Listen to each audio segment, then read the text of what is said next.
because we cannot afford to allow Africa to industrialize and start producing manufactures. We will not allow Latin America to produce their own food. We will start a strategy involving the IMF and the World Bank to destroy food self-sufficiency of Latin America. Then they will indeed be our true backyard. And we'll eliminate most of the Africans because they're deplorable. They're worthless. They're not part of this world economy. To make the African believe that everything African was bad and undesirable, and everything Western, particularly French and British, was more desirable. But sometimes we teach very destructive things. It's just blah, blah, blah, blah, blah. And we don't know what we have learned, but anyway, we were there at the university and you got a certificate and you go away and you feel you've learned something. And they don't care. I mean, the poor people care, but one political party, all it cares about is cutting taxes.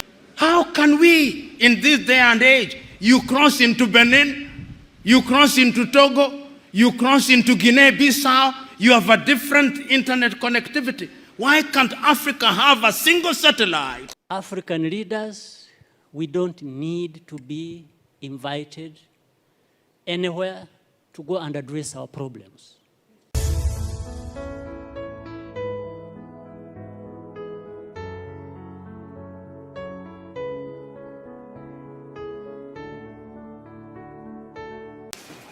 Africa, historically, sub-Saharan Africa, has been fundamental to the global prosperity of the advanced countries.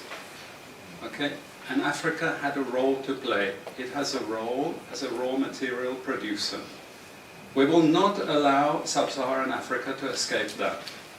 Okay, we do everything to keep sub-Saharan Africa where it is, also impoverished. It's absolutely vital for the prosperity of everyone else. So let's get clear about that. Okay, and this means all the economic structures, all the global institutions, and the economics we teach everyone is all designed to keep Africa exactly where it is. And whether it is Europe or US or now China, it's always the same. We need Africa to be impoverished because we need those raw materials and we need them dirt cheap. Okay, so that's the message. But this is the opposition that they're fighting. This is what it's about. Because if Africa does do something different, I assure you living standards of all those in Europe and North America and Asia is going to fall. Okay? And that is a big price to pay. I assure you that the West is not going to allow that without a big fight. Okay, so this is what it's fundamentally about. What I want to show you is how these structures are operating.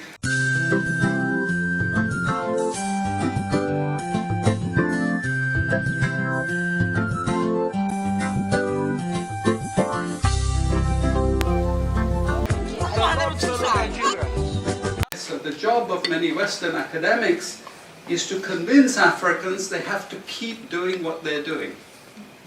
Okay?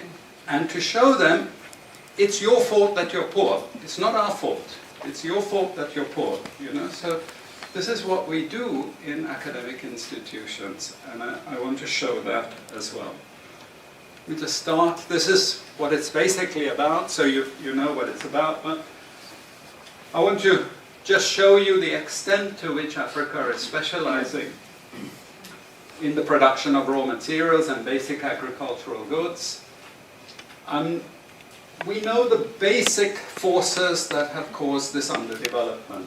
We know it's colonization with all other income groups. And what you see is essentially in that one statistic how dependent sub-Saharan Africa is on raw material production.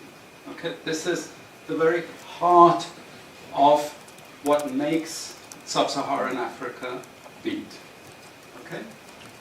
Here, just to have a look at one very important additional statistic. With all this export coming from sub-Saharan Africa, how much does sub-Saharan Africa account for in terms of global trade value? We know there are vast resources coming from there, but look at the bottom line in terms of global trade value. Look at that. 0.5%, 1975, 0.95%, going down to 0.1. To 0.1. Meaning that with all these vast resources being produced, how much are they getting for it? Nothing. Nothing. This is a very significant piece of data.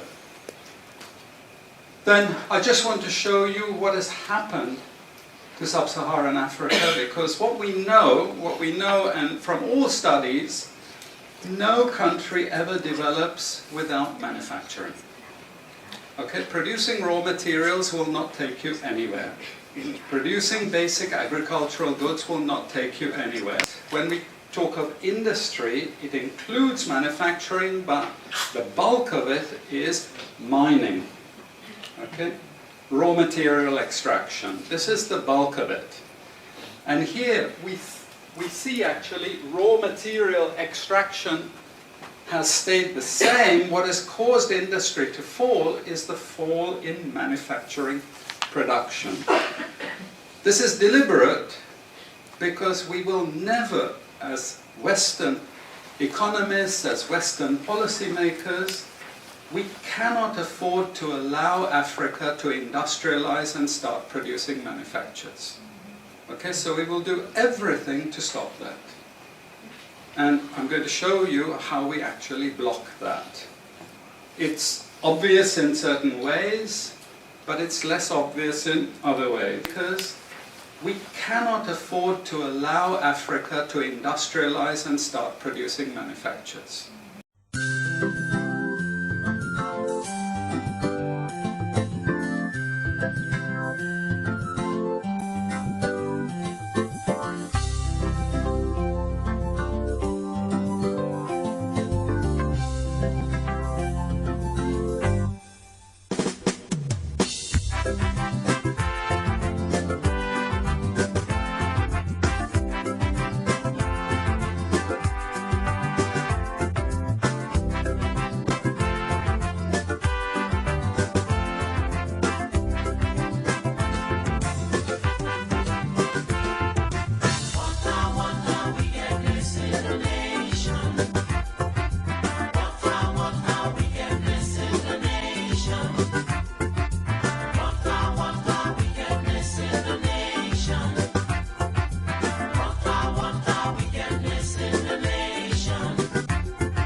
China is going down, but sub-Saharan Africa is going down even faster.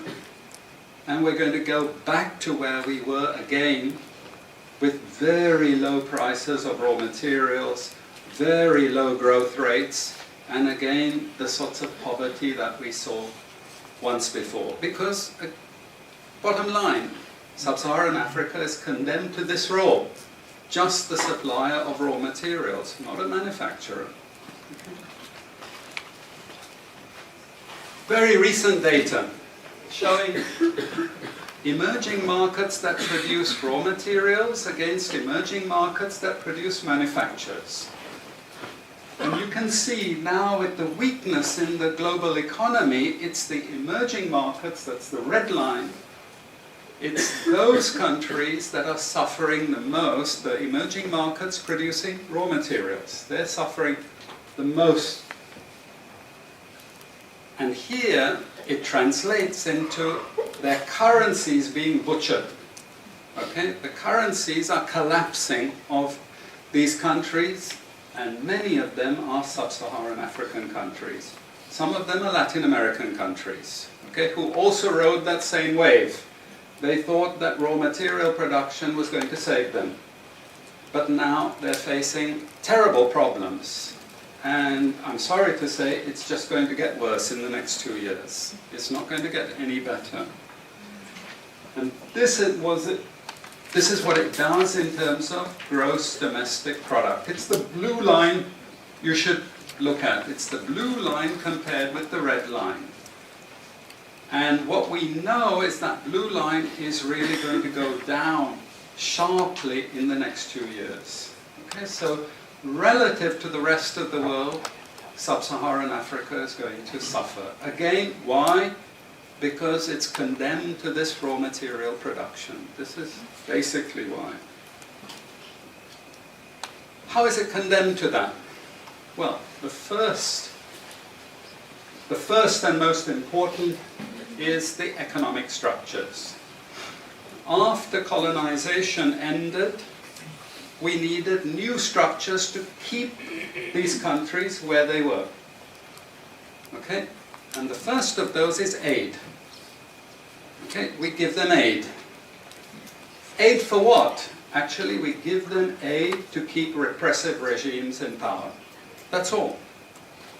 Okay? We're not giving them aid for much more except to a little bit of infrastructure to make sure those raw materials get to the ports and aren't gotten out of the ground. But for the most part, we give repressive regimes money and power and guns to keep that system going. This is what it's fundamentally about. All the hypocrisy about transparency and democracy and bullshit like that, it's all bullshit. You know? And at least the Chinese don't enter into that bullshit. They say, we don't care about the whole political environment, we just give the money. Okay? And it's for raw material extraction, period. Okay? Number 2, and this was a very important one, still is debt. Have any of you heard of this one? Confessions of an Economic Hitman. It's a book written by John Perkins, who used to work for a very nebulous, opaque bank. No one had ever heard of this bank, but it was formed in the 1950s by the IMF, the CIA, and the American State Department. And it had only one job: to lend money to developing countries that were raw material producers in order to indebt them. Once you are in my debt, I control you. Okay? And this bank had 4,000 employees. But no one ever heard of this bank, you see. But it would go to country after country offering loans. And if the president did not accept the loan, they were killed. And he gives 2 examples of presidents who were killed when they did not accept the loan. You see, the lending is also very important to trap the country. It's very important. It's part of that process. Because once I catch you with the debt strings, I hold you forever. You are my prisoner. Okay, so debt has been this huge spider's web which has trapped sub-Saharan Africa and keeps them held there. Aid, debt. We have a third structure which is again not known by many people, but it's something that was put in place and continues to this very day, with no one discussing it. No one says anything about it. It is monopoly buying structures. This is for all raw materials and basic agricultural goods produced by developing countries. There are only 4 or 5 Western multinationals that buy all those goods. And they collude between them. So if you take any major product, these Western multinationals, they collude between them. Even if we go down to banana production, we had a PhD done here at the ISS, and the person showed that the 4 or 5 major multinationals, they collude, and in order to make sure their control is total, what they do is they force all the producers to produce the same uniform banana. You know, the crap you buy in the West and has no taste at all. You go to any developing country, you know how a banana tastes, don't you? There's so many of them, lots of varieties, but we only market 1 or 2 types, so we have control, you see. If you don't produce at the price I want you to produce, I go to the next country. You see, we get control. So these buyers, they impose that control, and they keep pushing the prices down and down and down. Okay, this is the game.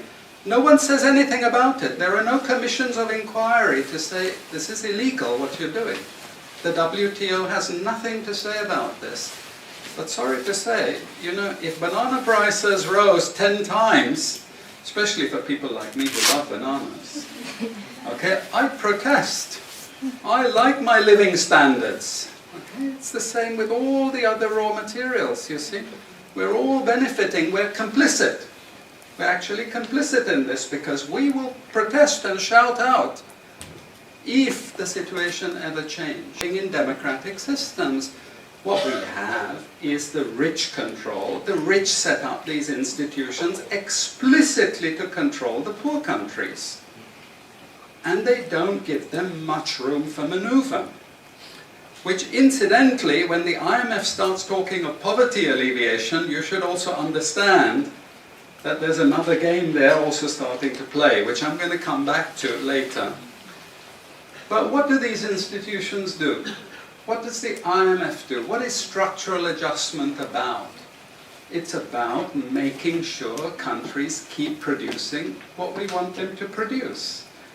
We make sure they have recurrent balance of payments problems. You notice these countries never get out of balance of payments problems. You notice that? Whereas countries that never took IMF support are always out of balance of payments problems. But the countries that are continuously getting advice and support by the IMF, they're always in balance of payments problems. Why? Because that's the way we keep our stranglehold on them. And that's what we have done. We have done, the IMF and the World Bank. And they've also done something very, very important. And that is they have destroyed the self-sufficiency of these countries. Colonization started it. Okay? One of the most important things is we destroy food self-sufficiency. Okay? And the World Bank continued it. They forced most countries to eliminate all food subsidies and food support. Okay? Because once you don't produce your own food, I increase my control over you. Very funny thing happened some years ago. It involved starvation of a large number of people in Malawi. Okay? Many of you could remember this because it was really tragic. But the Malawian finance minister, who was under terrible threat at the time, suddenly broke ranks and he said, well, you know why we had this famine? Because one of the conditions of the loan given by the World Bank was we destroyed all our grain surplus stocks. Why? Because remember, we want you dependent. 1970s, the US Senate, the US Congress said, we will not allow Latin America to produce their own food. We will start a strategy involving the IMF and the World Bank to destroy food self-sufficiency of Latin America. Then they will indeed be our true backyard. And that's exactly what they've done. Look at all the Latin American countries. Look at them. They used to be food self-sufficient, but they're no longer food self-sufficient. Now here comes the kicker. This is the beautiful part of it. I congratulate them. You know I admire them because they do it so well. We have now in the WTO something called the Agreement on Agriculture. Okay? You know what that Agreement on Agriculture states? It says, if you don't have any subsidies, you're not allowed to put these subsidies on food. But if you have subsidies and income support for food production, you can keep them. Who has all the subsidies and income support? US, Europe. The largest budgets in the world for supporting their farmers are Europe and US. But the World Bank and IMF have destroyed all those subsidies. You see, all those subsidies have been destroyed. And now we're telling these countries, you don't have subsidies? Tough luck, you know. You see, we're keeping them dependent. We're keeping them on a string. We have lots of examples in the WTO to really stop Africa industrializing. This is the crucial thing. We cannot allow them to produce manufacturers. It's not difficult. Trust me, it's not difficult. We need nationalist governments. We need them committed to industrialization, and it won't take them a decade to move out from where they are. This is the fundamental point. It's not difficult. But this next round of the WTO is designed to block that. If we had time, I would go through all the different things that they're trying to put into place to block anyone else getting on top of the ladder. You've read this book of Ha-Joon Chang, Kicking Away the Ladder. You see, when we become rich, we make sure the others can't climb up the ladder and join us. Okay? And this is what this next Doha round is about. It's to make sure, especially sub-Saharan African countries, do not escape. This is important for academics. You see, we teach, in many cases, garbage. And it doesn't hurt anyone, a lot of this garbage. You know, it's just blah, blah, blah, blah, blah. And we don't know what we have learned, but anyway, we were there at the university and you got a certificate and you go away and you feel you've learned something. But sometimes we teach very destructive things. And no more important than when we're teaching people from developing countries. Okay, and one of those very damaging and destructive things is the doctrine of comparative advantage. It's a lie from beginning to end. It's utter crap. It has been decimated many times, but we keep it in every curriculum. Why? Because it tells sub-Saharan African countries that their destiny is to produce raw materials, you see.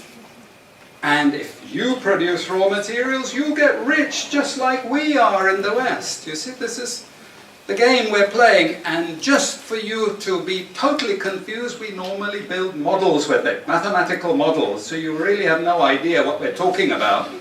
But it seems all very scientific.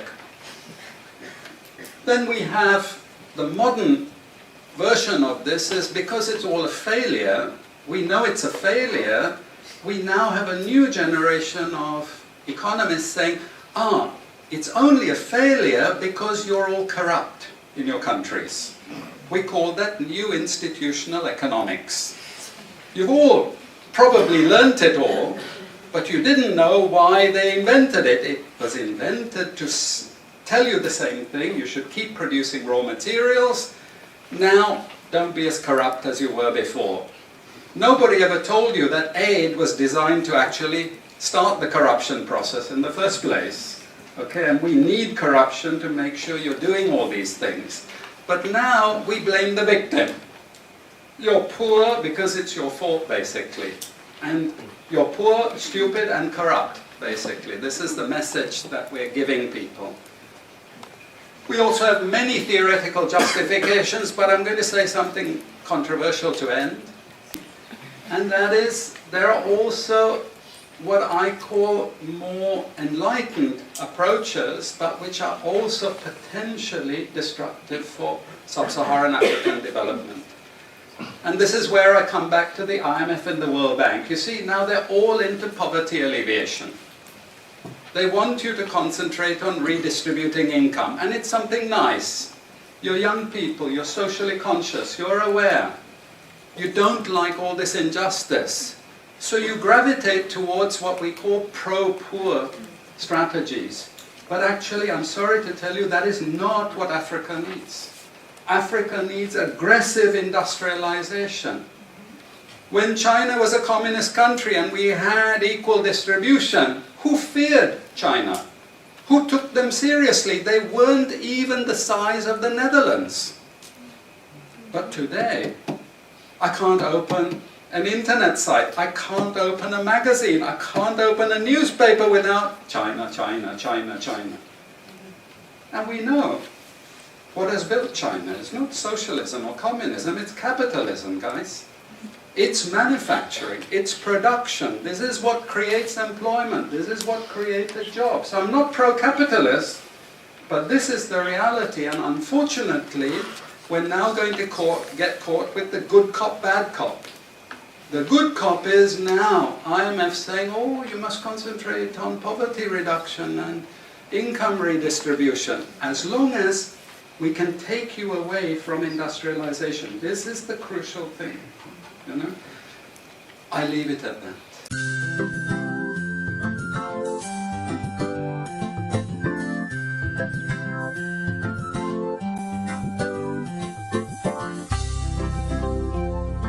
To the race for the White House and Donald Trump's campaign reset. The nominee with a new pitch to African-American voters saying, quote, "You're living in poverty, you have no jobs." And what do you have to lose? You're living in poverty, your schools are no good, you have no jobs, 58% of your youth is unemployed. Thank you very much for that. One question from me. Where does any synthetic molecule serve the living? They don't. Right. I mean, none. And am I right in suggesting that a medicine, by definition, is something which contains synthetic molecules, something that is registered, patented, and put into the market as a medicine? Absolutely. Proper. Right. So what I'm learning from you, Dr. Young, is that a quadrillion-dollar enterprise is at work amongst us, decimating, culling the human family. Intentionally. Intentionally, using synthetic molecules, which by design are cancer, AIDS, all of the bogeymen we could dream up. Yeah, it's for the purpose of sterilization and population control. There's too many people on the planet we need to get rid of. In the words of Bill Gates, at least 3 billion people need to die. So we'll just start off in Africa. We'll start doing our research there, and we'll eliminate most of the Africans because they're deplorable. They're worthless. They're not part of this world economy. So they have their rights taken away, and they're suppressed, and they're experimented. We have a world food system.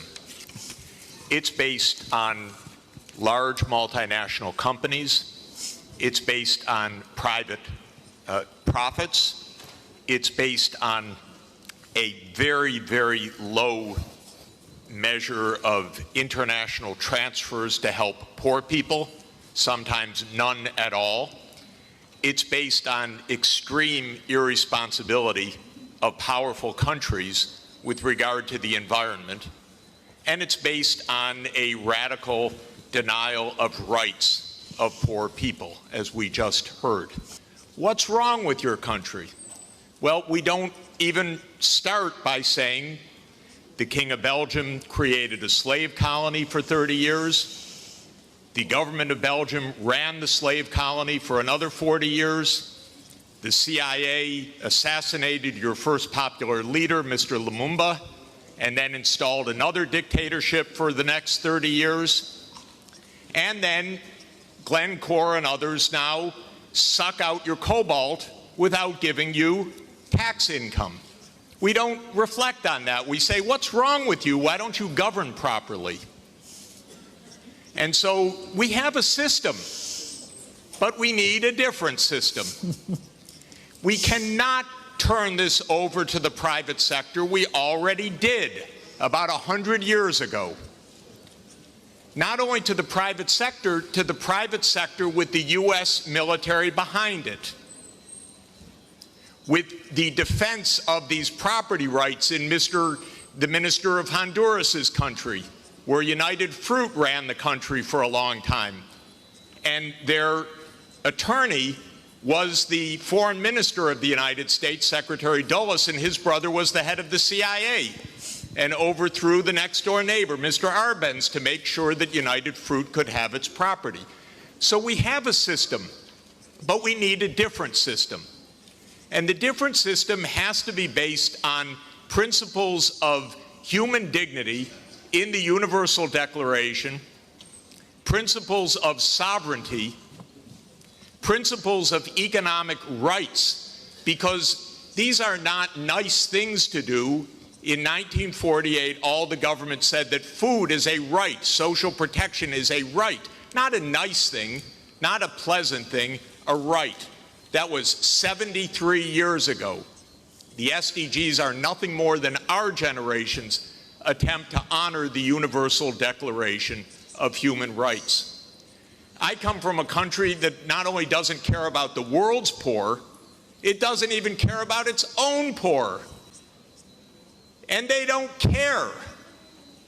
I mean, the poor people care, but one political party, all it cares about is cutting taxes for the rich and filibustering any solution. So we're in a world that's really tough. The private sector is not going to solve this problem. I'm sorry to say to all of the private sector leaders, behave, pay your taxes, follow the rules. That's what you should do. And what the governments should do is the following. They won't, but they should.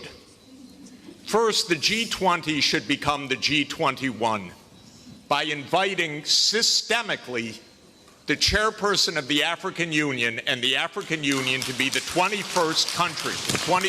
The European Union is a member of the G20 as the EU.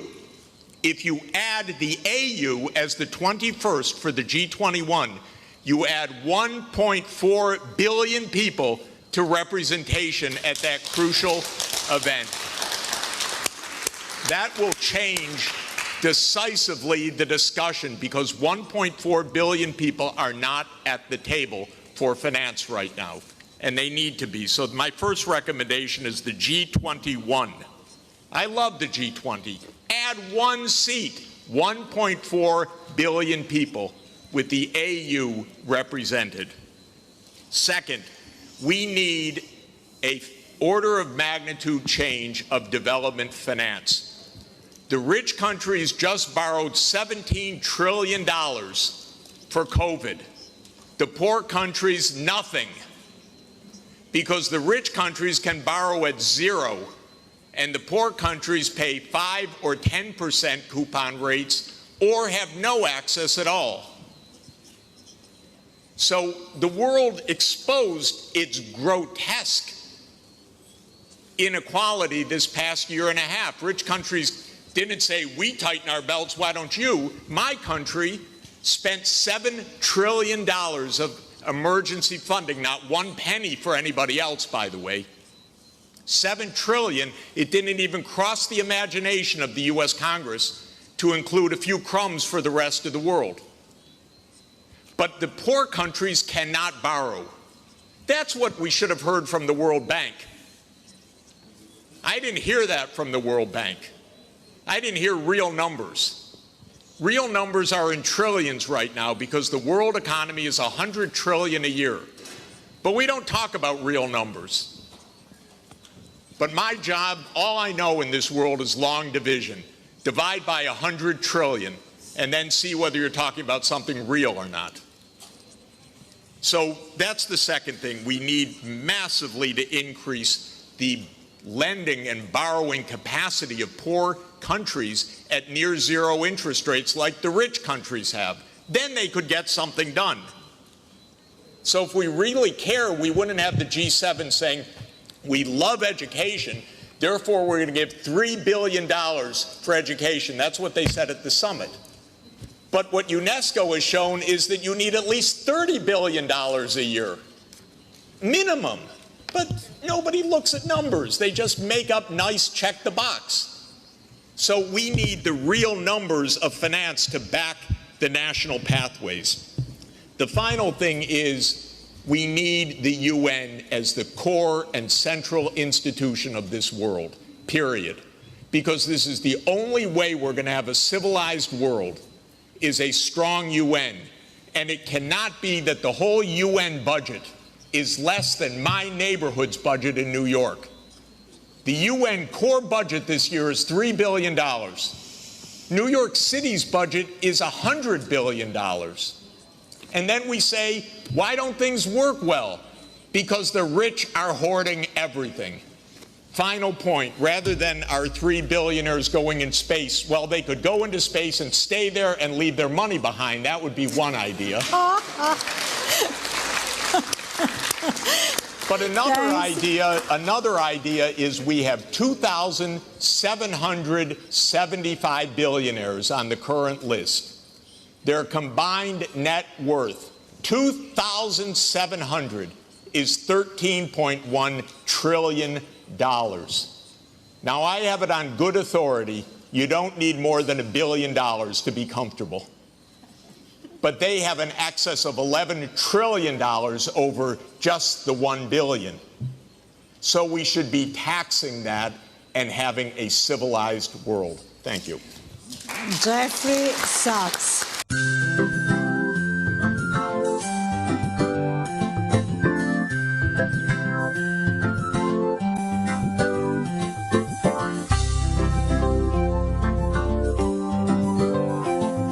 Somebody should find that associating with Africa is beneficial. And for example, Africa and the United States, if they worked together, it would benefit both Africa and the United States than when you have Africa dealing with individual countries or ignoring them altogether. It's very difficult if you look at Rwanda as a small country in isolation and not in the context of the continent. So it is difficult to maintain a predictable, consistent relationship as Rwanda and the United States. Because within the United States, I'll give you quickly an example affecting Rwanda already. You know, we used to be eligible to AGOA, African Growth Opportunity Act. And then when Rwanda wanted to grow its textile industries, and therefore reduced on the flow of used clothes into Rwanda, some lobbyists, people who are benefiting in the United States from this trade, and by the way, the used clothes, most of it would come from China. And they were selling it to Africa. They have been doing that, and they were selling those clothes to Rwanda. And when we wanted to grow our industries, so the lobbyists who were benefiting from this used clothes trade actually influenced the powers that be in the United States to strike off AGOA Rwanda so that we came under punishment for just doing that, for wanting to grow economy. So you can see a small country trying to grow its economy, its industries, and has to deal with this situation, then there is a backlash, and we have suffered for that. There is so much talk about sovereignty, but you find either we don't qualify to have these sovereign rights. Every other person across the world wants to decide either for Rwanda or decide for Africa. And therefore, the best thing is to let Africa and Rwanda be partners with developed countries, powerful countries, and Rwanda or Africa therefore decide on what we want for ourselves going forward. For example, and we are just reminded by this pandemic, when you find that countries are suffering because they do not have health systems built in a manner that will serve them when such a pandemic strikes, therefore that means we need to build our health systems. We need to look at climate change that affects us. We need to look at growing our industries. We were way ahead of them in our civilization. They set out to destroy us. And Berlin Conference put the nail on that coffin. So they gave Djibouti the same sovereignty as the United States. They gave Burundi the same sovereignty as China. They gave Togo. You see, the EU realizes individual little countries, they can't survive on the world stage. So they come together as the European Union. Now picture this now. So they cut up this Africa into the tiny little countries, small economies that could never survive on their own, but gave them the same sovereignty as the big boys. So that way, when the little bitty countries go to the world stage for the purposes of development and discussing trade, they're wannabe boxers who are being thrown into the heavyweight boxing ring every day. How do you put China in the same boxing ring with Eswatini? Eswatini has 1.2 million people. China has 1.4 billion people. And you put them on the same stage and say, go at it, negotiate. Are you with me? Yes. This is insanity of the highest order. How have we allowed this carnage to go on? When Eswatini is thrown in the same boxing ring with China and Eswatini collapses before Eswatini even gets on the stage, the world says, well, Eswatini, what's wrong with you? Why can't you take care of your people? Well, China came in and said, Eswatini, give me all your gold or else. And if Eswatini does not agree, they just go on next door to Lesotho and give Lesotho an extra $1. And if Lesotho doesn't take it, they just jump on to Togo, Central African Republic. It was all by design. 1884. They did something else in addition to chopping us up. They also set out to make the African believe that everything African was bad and undesirable, and everything Western, particularly French and British, was more desirable.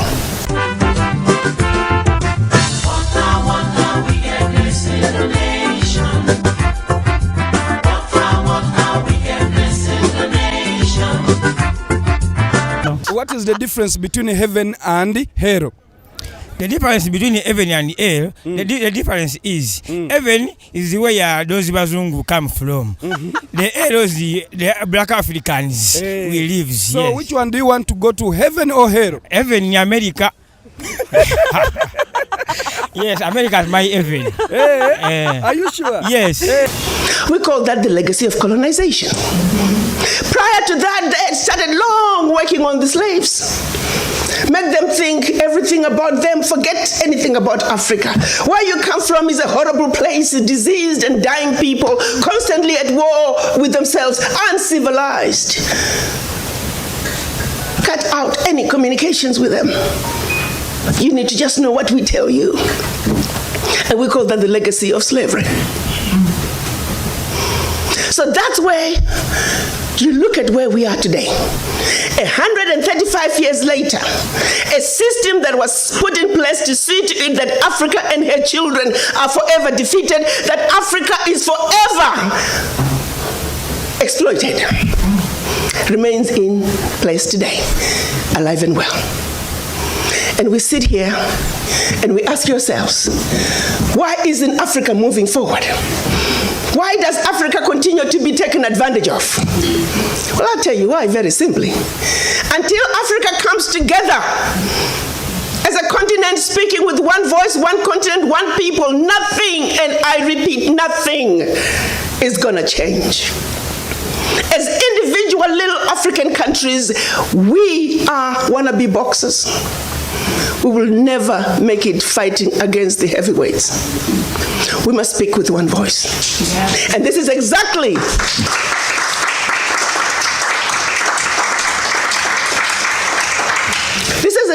what our Pan-African leaders wanted to see happen in 1963 when they came together in Addis Ababa, Ethiopia. They clearly stated, that Africa for the Africans at home and abroad, and that African Union was now.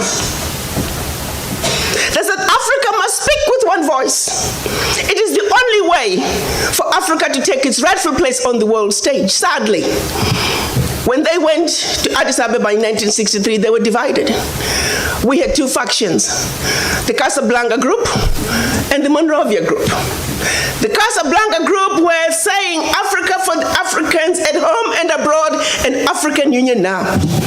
This was Ghana, Guinea, Mali, Egypt, Morocco, Algeria, and Tunisia. Only 7. The other 25 of the 32 who attended were the Monrovia group. They were the nationalists. They said, let's go slow. Let's kind of wait on this Pan-African thing. 55 years later, 56 this year, we're still going slow. As if it wasn't bad enough that we were divided up into the tiny little countries that we are today. The gift that Berlin Conference gave us. One other thing that France did between 1958 and 1961 in the name of giving us our independence as African countries. France forced the Francophone, and I hate that terminology. There is no such thing as Francophone, Anglophone. They made it up. But for the purposes of communication, I will use that. 14 of those countries, they said, in order for you to get your independence from us, you must sign this document. You thought they could have found a better name for the document. The document was called the Pact for the Continuation. I repeat, the Pact for the Continuation of Colonization. We are talking about giving you independence, but sign this pact for the continuation of colonization in a different format. And I'm going to highlight some of those issues that they said you must agree to if you are going to be independent. Hello. Maybe we need to redefine the meaning of independence for the French.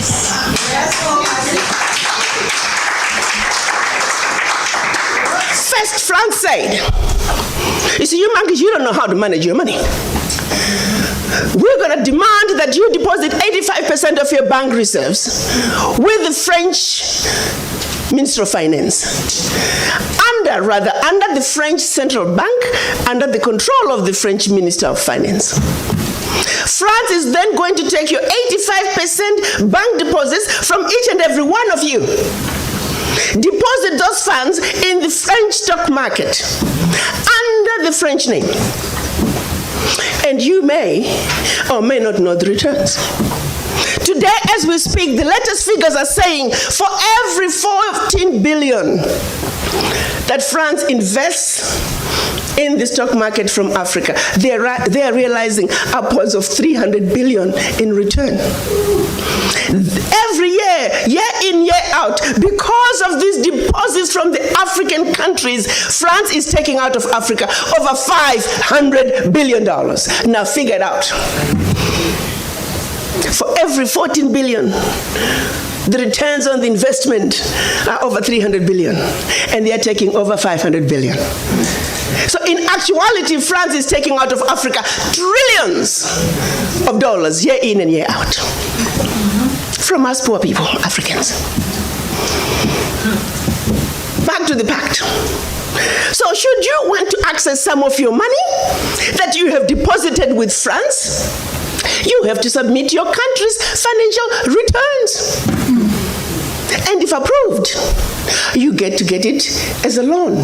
You can only access up to 20% of your money year in, year out as a loan at commercial interest rates.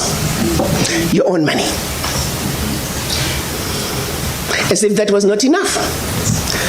They said all your minerals discovered, yet to be discovered, all your oil discovered, yet to be discovered. France and French companies have the first right of refusal. If there's anything left over that the French companies do not want, your people might have. To this day.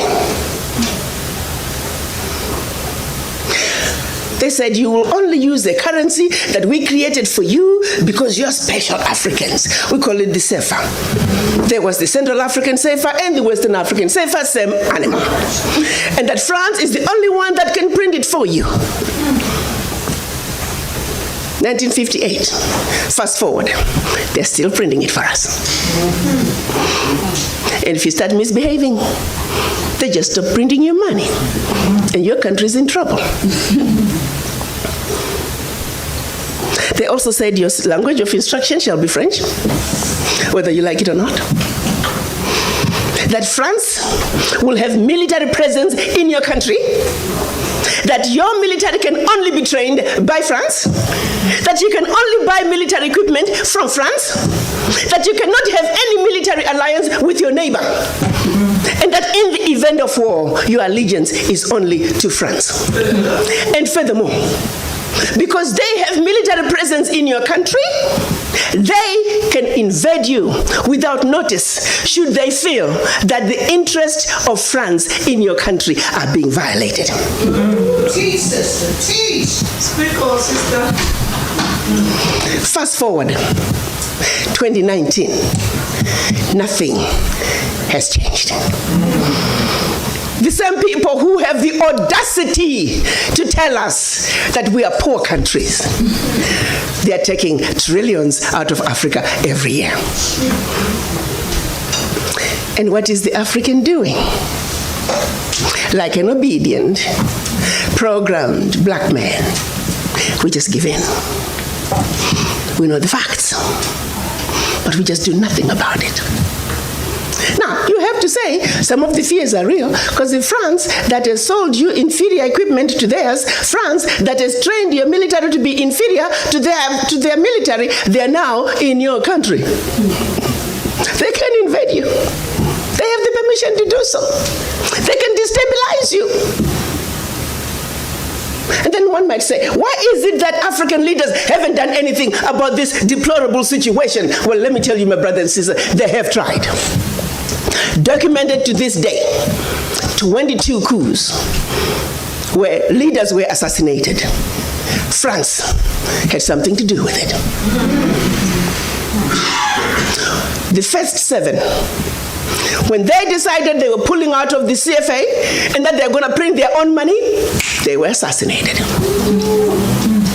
Every time an African leader has tried to do what's best for their country, they were assassinated. Majority of them aided by France. It's a known fact. And then others, they were just mercenaries who felt that when there was a natural resource discovered in one country, they wanted to create a coup. So while the country is thrown into a civil war, they're siphoning the natural resource. We know of one particular story that had we not known about it, it would have been, oh, there we go again, the Africans. In about 25 years ago, a group of young, rich, white kids were having fun in Cape Town. They found out that there was oil in Equatorial Guinea that had just been discovered, and they wanted it. So they set out a plan to have a coup in Equatorial Guinea. So while the Guineans are busy fighting a civil war, they will be siphoning the oil. But they made one mistake. There were 2 planes. One was to leave South Africa, stop in Zimbabwe, pick up more ammunition on their way to hunt in Equatorial Guinea. Another plane was taking off in the Caribbean that had this puppet diaspora who was supposed to be the next president. Mugabe wondered why such young people needed such powerful ammunition to go hunt in Equatorial Guinea. In doing his research further, he found out that this was a coup in the making. He allowed them to land in Zimbabwe.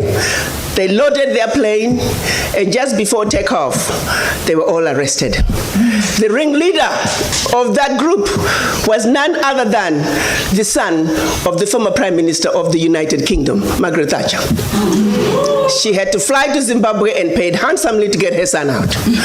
The last one of those prisoners left Zimbabwe about 6-7 years ago.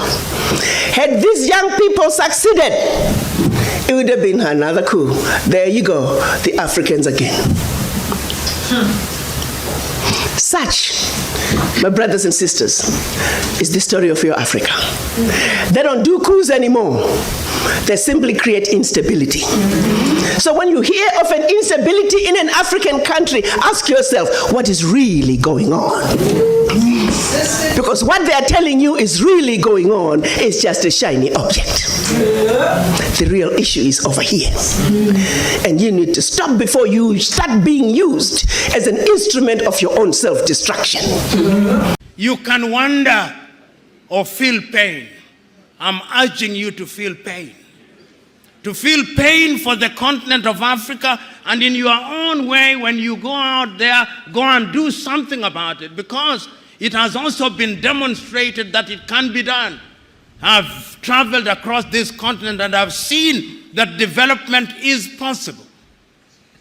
I was in Rwanda before 1994. I was in Rwanda in 1996. Genocide. 1 million dead. Its obituary written. Will never rise, they said. You go to Rwanda now. They are demonstrating that it can be done. Go to Kigali now. See what they are doing in the health sector in their own small way. See how they are collaborating in the area of mobile telephony in their own small way. It can be done. I've been to Botswana and I've seen what they are doing in their own small way. I've been to Mauritius, see what they are doing in their own small way.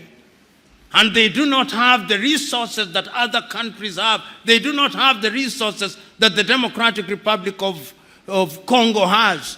And I'm giving these examples to say that indeed it can be done, and it can be done within the continent of Africa. So what we must do is to begin to pull together. And I know why we don't have internet connectivity. It is because we are divided.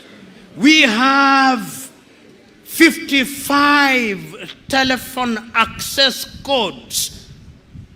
Nigeria 234, Ghana 233, Kenya 254, Tanzania 255, Uganda 256, Zambia 260, Zimbabwe 263. How can we, in this day and age, you cross into Benin, you cross into Togo, you cross into Guinea-Bissau, you have a different internet connectivity. Why can't Africa have a single satellite and a single telephone code, so that when I travel from Mogadishu in Somalia to Dhaka in Senegal, like the Chinese do, like the Americans do, like the Indians do, we can have the same, because communication is critical to development. And I'm saying this, part of my agenda is to prick your conscience with live examples, that you may go out there irritated, but irritated to do the right thing. And I'm suggesting that indeed, when we talk about development, this is what we must do. But is Africa conscious of her state? Yes, Africa is conscious. This is what makes me happy. That after all these analysis, it appears to me that Africans have now recognized that going forward, we can only defeat the conspiracies, we can only have development as we are talking about it by working as a team. And that is why, beyond the Millennium Development Goals, beyond the Sustainable Development Goals, we as Africans under the aegis of the African Union do now have our grand vision of Africa Agenda 2063. And that Africa Agenda 2063, let me tell you, if we can fulfill it, many of you here will be upstairs by the year 2063. But our contribution, perhaps you do not know what I mean upstairs, not up. You will be with the Lord himself. But the most important thing is that Africans are now beginning to see beyond the next election, Because part of our problem in Africa has been that we plan in 5-year circles. We don't have a grand agenda, but now we have a grand agenda. And if you look at the 7 pillars of Africa Agenda 2063, everything is covered. Health is covered. Research and science is covered. Climate change is covered. Women's participation is covered. Democracy and governance is covered. The arts and the culture are covered so that Africa can become a serious player in the international agenda. So, fellow Africans, I'm one who believes that this continent has a contribution to make. There is not a continent today that has the natural resources that this continent has. Not one. There is not a continent today that has a population as young as ours, which could be a resource. There is not a continent. There is not a continent today that has the resources in different diverse ways which can be harnessed. With a population of 1.4 billion, we are a potential market. But we must also warn ourselves. I am aware that you are talking about climate change. It is only through unity, therefore, that we can fight all these. We are in danger. You who have been trained in this institution, now go back to your countries and tell your countries that yes, there is a conspiracy against the continent of Africa, but the human relationship, is it not about conspiracy? Even in families, are there not conspiracies? Is it not our duty to fight and defeat those conspiracies so that that is no longer an excuse? Go out there and say that we have the possibilities and that these possibilities require and demand that we look at Africa as a total whole.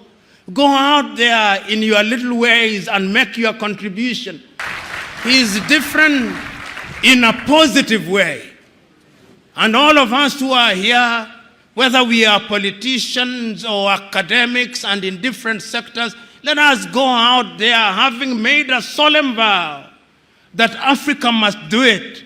If you can't do it for yourself, ask yourself which Nigeria you want to bequeath to your children and your children's children. You are here, maximum 40 years, you will have gone upstairs.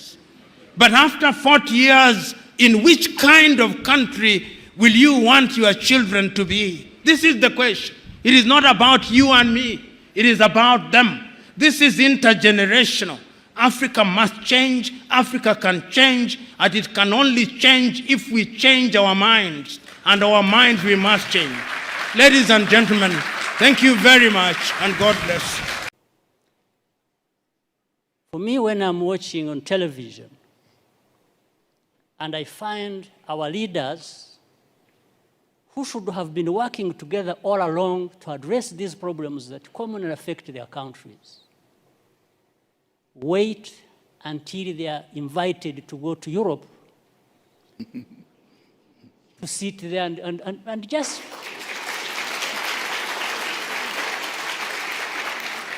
it's like they are made to sit down and address their problems. Why does anybody wait for that? What image does it even give about us, about Africa? In fact, the image it gives is that we are not there to even address these problems. We are there for a photo opportunity. We are happy to sit there in Paris with the president of France and address and just talk about addressing problems. It doesn't make sense that our leaders cannot get themselves together to address problems affecting our people. It doesn't make sense. Of course, I'm saying this painfully on the other hand that, well, I look forward for the time when I can be like the two former presidents. I think they are more free to say things than I do. being where they are and me being where I am. So I tend to remain with some reservations about what I have to say because, but I think there is that serious problem. African leaders, we don't need to be invited anywhere to go and address our problems without first inviting ourselves to come together to tell each other the actual truth that we must tell each other about our serious problems. So, I mean, again, look at the problem of South Sudan, indeed. The first problem was about this country and the people there wanting to be independent. They got independence. Now that turned into a problem. How? So you have one war being fought, waged to be independent, then you have to fight another when you have achieved independence. You've spoken a lot about democracy, and I would just like to point to the accusations of human rights abuses in terms of the elimination of your political opponents or the oppression of the press, and I would just like to hear your comments towards that.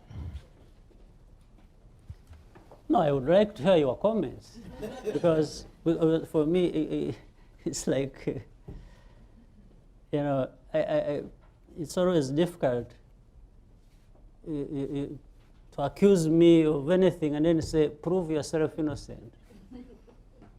I think I want to turn it to you and say, prove me guilty. That's where the problem lies. You know, the press or human rights groups, what they say about me personally or about Rwanda,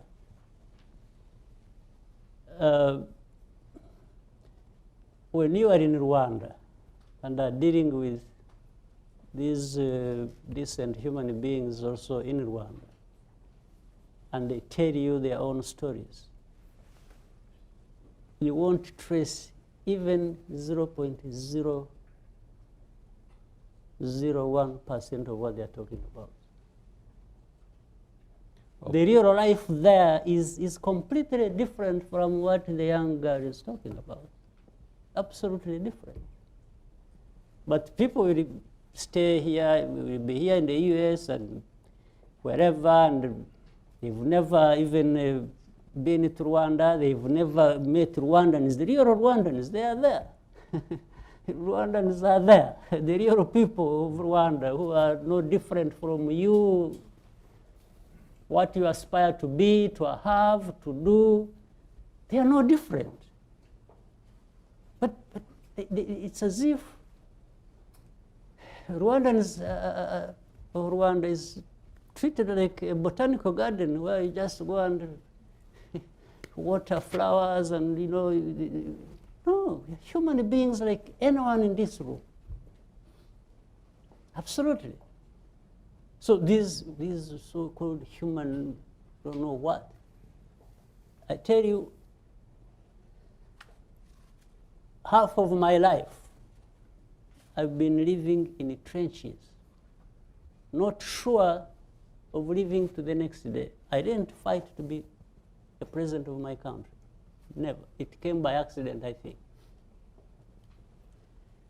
So I was fighting for my own rights, which anyone in any human rights organization could not give me. And even now cannot give me or cannot give Rwandans. So it's cynical and absurd that anyone would just be there talking about violations, you know, me as the leader of my own people to be accused of violating their rights. It's just an absurd insult. But my answer is simple, is to do my best to serve my people the best way they can be served. That is the answer. Thank you very much. My name is Ansoy from the BBC. I have a quick question for President Kagame. As chair of the Commonwealth, I wonder what your priority will be, especially in terms of upholding the values of democracy and human rights, given that there's been a lot of scrutiny on your country and the record of your government, and critics have been pointing out the number of opposition leaders and journalists who are in prison. I wonder what your leadership of this organization is going to look like in the face of that. Right.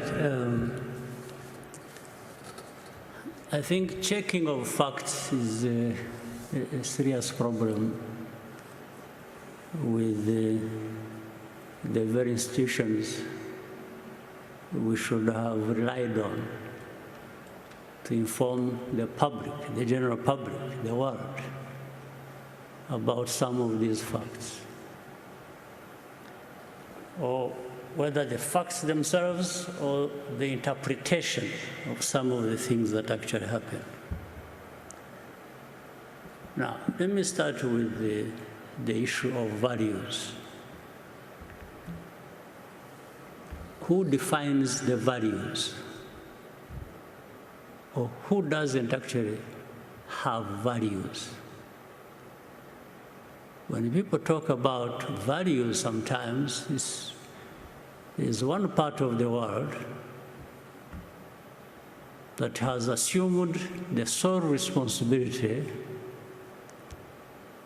and the monopoly of defining values.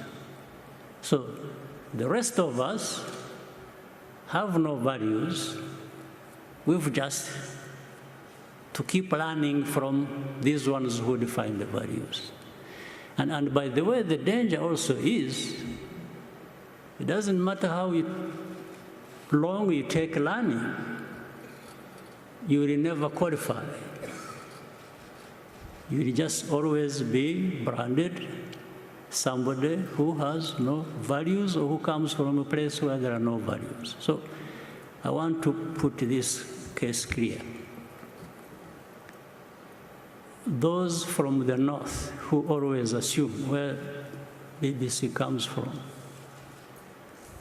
who always think they are the face of values, the rest have to follow.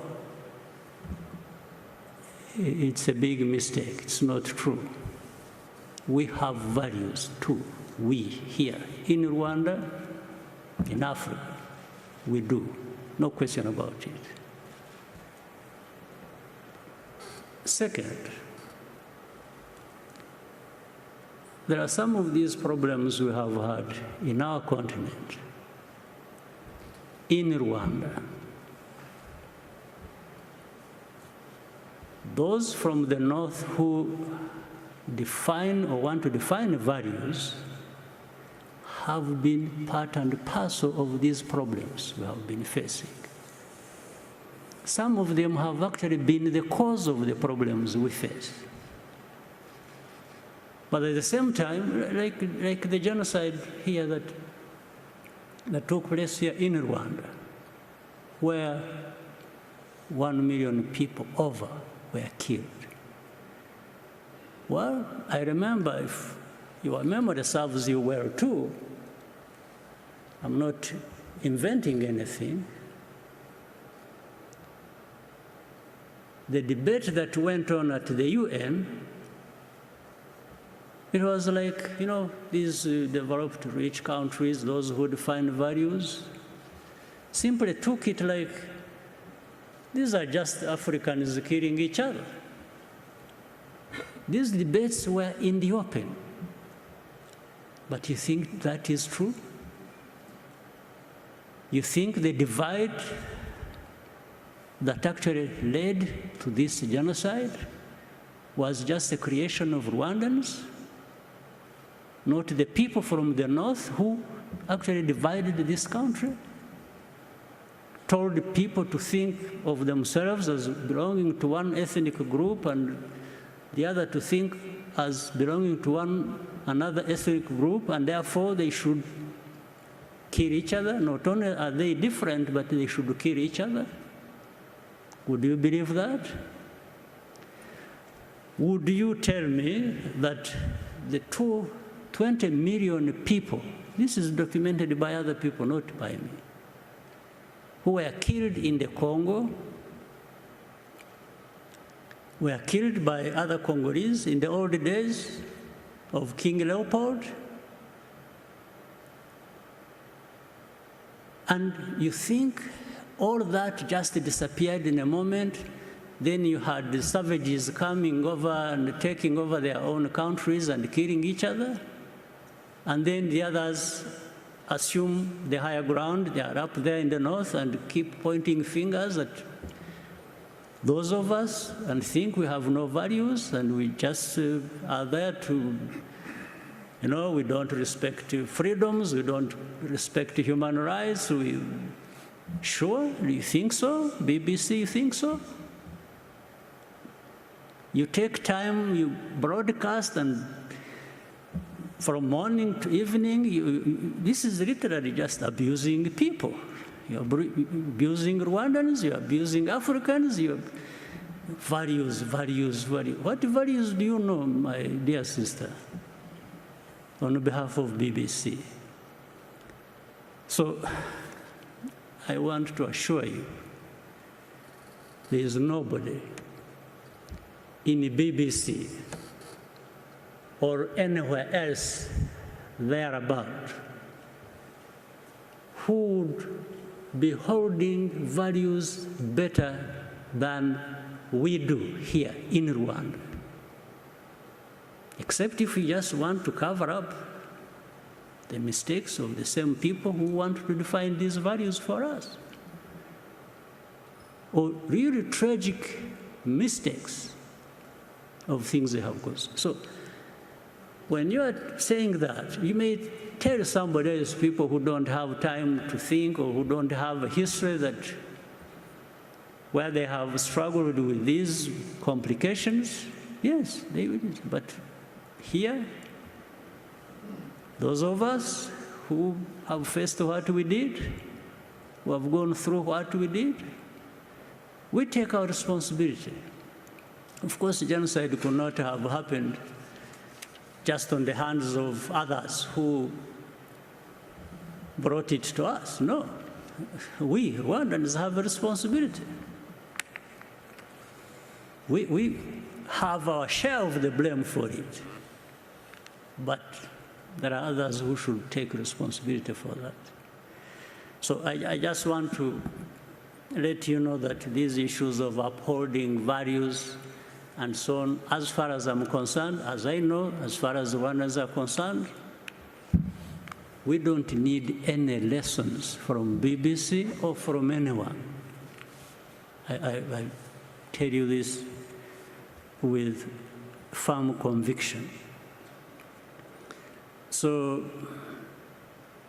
democracy or people in prison you're talking about, there is nobody in Rwanda who is in prison that should not be there, because you have a justice system that is actually functional and is fair. Let me tell you something instead. Actually, there are people who are not in prison who should be there. There are no people who are in prison that shouldn't be there, but there are people who are not in prison who actually should be there. And I'll explain to you if you want. I know, for example, I've been seeing journalists writing all kinds of things. Take somebody, praise her or him, and make them champions of all kinds of things.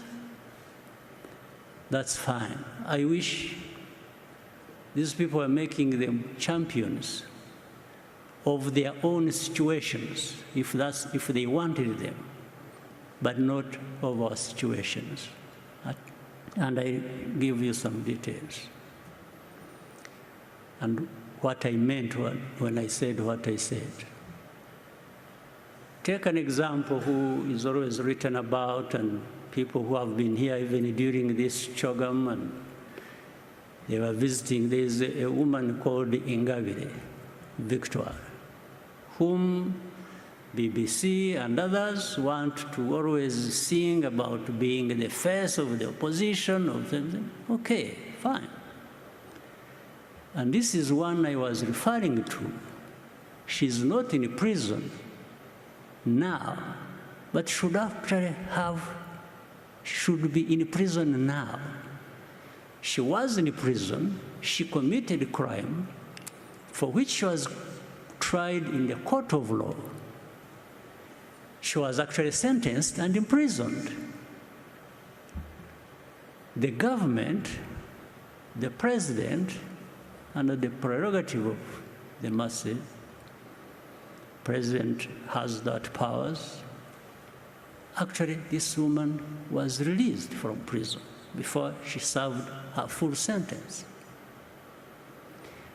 And it wasn't because she was not guilty or whatever. I'll tell you something else which shows double standards, which lead to these things you were asking. She was tried on the basis of evidence that was provided by European countries working with our own justice system. You see, it wasn't just done here. It was done between us and some European countries who provided evidence, corroborating with the evidence we had, and that's on the basis of which she was tried and sentenced and put in prison. Now, but some people decide to make that person an angel of freedom and democracy and something like that. Where does it come from? But she's out there. She's not in prison. But this I'm saying, she should actually be in prison if we hadn't just forgiven her. Okay, we forgive her to be out of prison so that you can pick her and pump her and praise her. Okay, that's fine.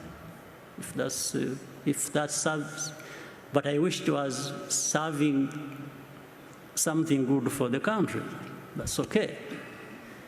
Then you have another person whom the very people I was referring to picked, praised, made her a celebrity, him a celebrity,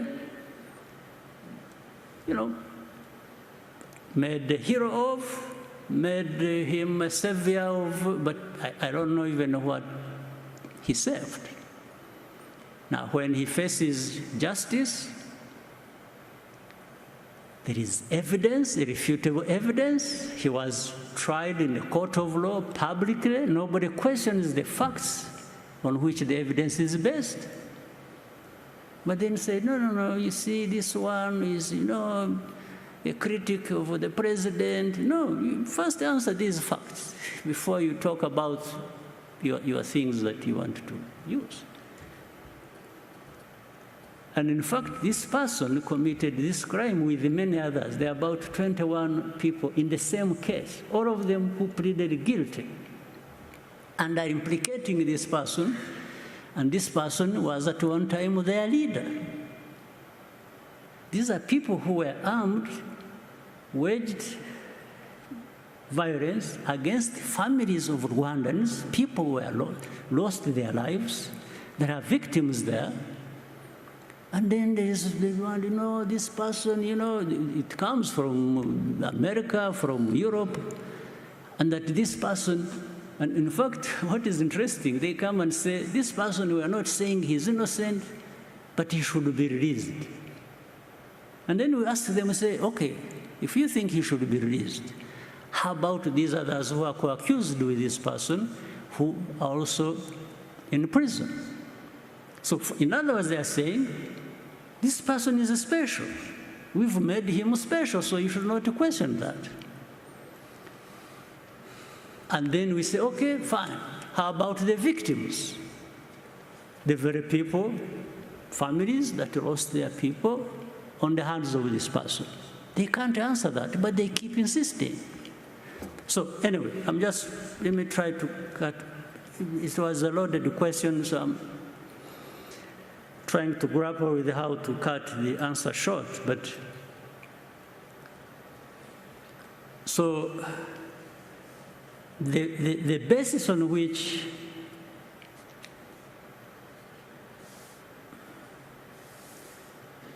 these judgments are made is not necessarily right. It's not correct.